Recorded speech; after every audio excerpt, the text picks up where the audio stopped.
Hi everyone, my name is Tim, otherwise known as Miri27. Welcome to this Team Swarm Carpack Physics explanation. In this video we're going to cover swarm physics, its purpose, and why it's set up the way it is. Listen to me very carefully. Team Swarm is about having fun with friends and getting doors.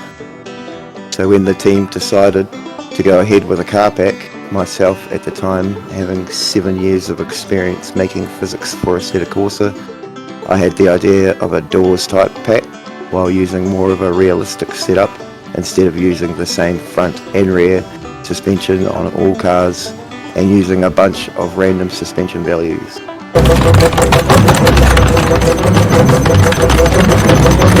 The first thing we did was set up a gravy garage car how I wanted it.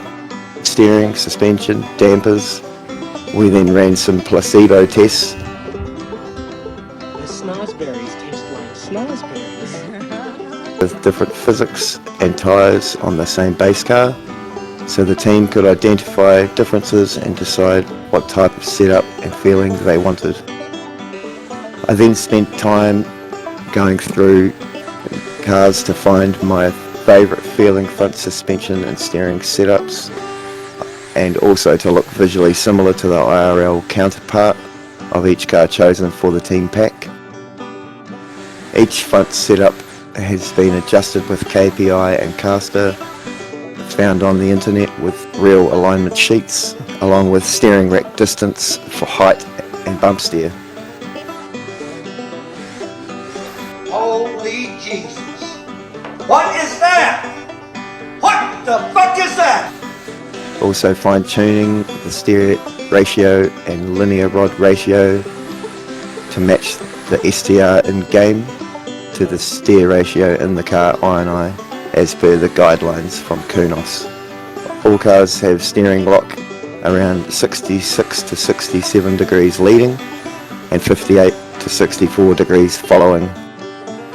To keep things simple, I decided to keep the gravy garage rear suspension, which is from the Kunos R34 Skyline, and it's also used in around about 300 other car packs.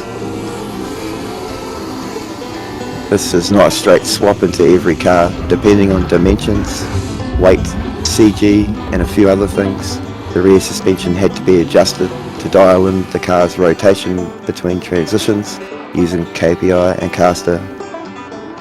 For the in-game setup and setup I decided to keep things simple again.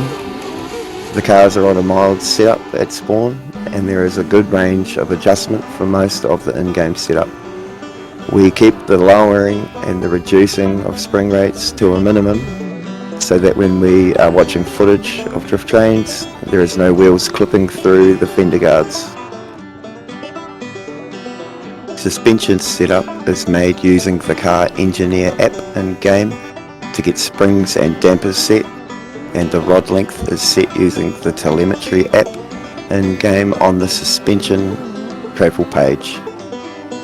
All cars have the correct or close to the correct centre of gravity, and curb weight is taken from the internet. I also added to the inertia the same dimensions as the IRL counterpart.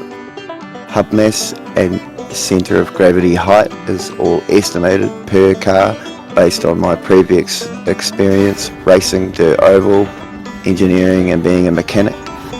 Engines and drivetrains are taken from the internet by searching gear ratio and diff ratio options for said car, and engines have been tweaked and or made from real dynagraphs using JS fill and AC torque helper. Tyres I had been building from the Kunos 370Z semi-slick since 2020.